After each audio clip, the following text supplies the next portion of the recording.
This is a quick video on putting together a management structure for your commercial cleaning business.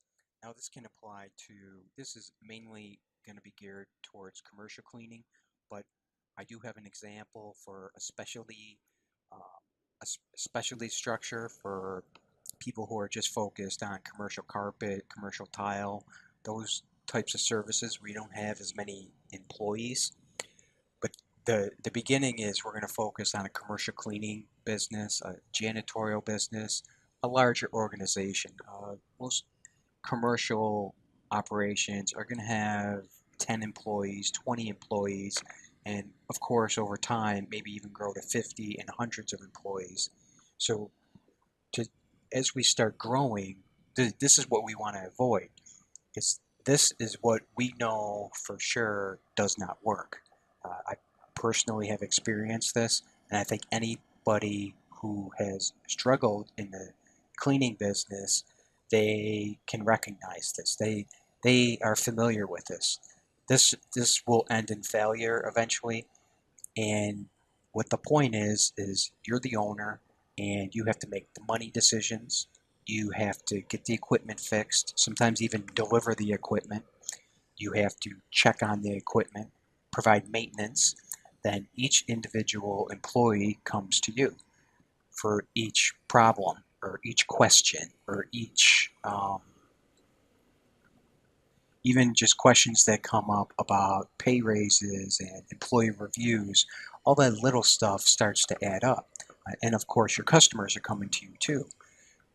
So this leads to burnout. This leads to ultimate failure. So now that we know what doesn't work, and this is pretty much 100% guaranteed that if you follow this structure, it'll end in failure eventually. It might be 2 years, 10 years, but eventually this is going to crash on you. So the next example is going to be more of a traditional setup. And this would be geared more towards commercial cleaning, janitorial, although a larger specialty operation, carpet or tile, would get to this point. It would just take a lot more employees, of course. And in this structure, here now, you can see what the difference is. Instead of everybody coming to you, you're the boss, you're the president, and you're going to have three main people who you're communicating with every day. You'll have your operations manager, your salesperson or sales executive, maybe even several of them, and an office manager. And underneath each of these people, they will have their direct reports. So instead of the employees, like in this structure, where they are each coming to you, now you have it set up to where each of these people are going to the operations manager first, and they are giving them their instructions. They are training them. They are giving them their schedules, handing out paychecks if you didn't have direct deposit, stuff like that. And under the operations manager, you would have your supervisors, team leaders, specialty cleaning division, and your technicians and cleaners. Then with the salesperson, they would be obviously the one going out there, giving the estimates, communicating with customers on a daily basis and about sales. And underneath them, they might have a couple of part-time marketers, somebody that's setting appointments for them, maybe somebody who's going door to door trying to schedule some appointments for them. Now, that doesn't mean that the salesperson would never do that kind of stuff themselves, but they might have a couple of part-time people and even full-time people underneath supporting them. The point is they're not coming to you, that they're coming to the salesperson, and then then that salesperson is reporting to you. And finally, the office manager.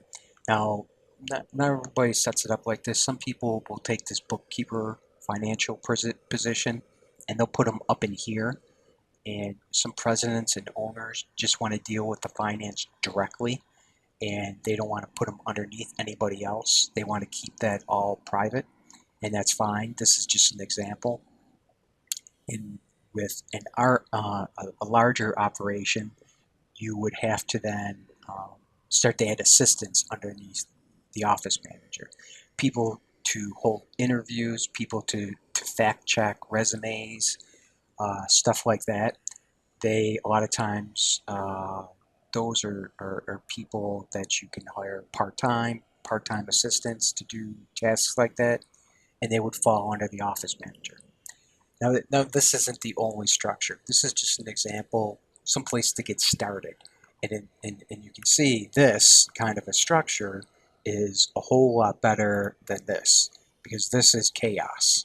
This is burnout, where once we get organized, now instead of having to deal with 6, 10, 20, 30 people, now we're only really dealing with 3. And that doesn't mean that you're the owner. You're still going to communicate with these other people, but they're not coming to you on every little question. We're out of garbage bags at building 2. Well, you don't need to know that. The operations manager and supervisors need to know that. And they need to solve that problem instead of going to you. So from there, we now are into the operations chart. This would definitely be for commercial cleaning operation, janitorial, where you have an operations manager, and then there's different ways to set this up. And with the supervisor, maybe a supervisor that might have 4 buildings. In another situation, a team leader would have 1 building, and then they'd have the staff, maybe 1 larger building. Uh, Now, this is, of course, going to depend on skill level as supervisor, how far these buildings are, how large these accounts are, depending how many buildings you want to give each of these supervisors. And then the team leader, I usually consider a team leader like a working supervisor. You may have a different definition, but that's generally how I describe a team leader. Is they're just in 1 building, or maybe on a campus where there's 2 or 3 buildings, but it's the same property, and then they're in charge of all the staff, and they're going to report directly to operations. Then you have the specialty cleaning unit, and the specialty cleaning unit, we are going to go to the final chart, and this would apply to a commercial operation, um, a commercial cleaning company with a separate division if you have enough specialty work.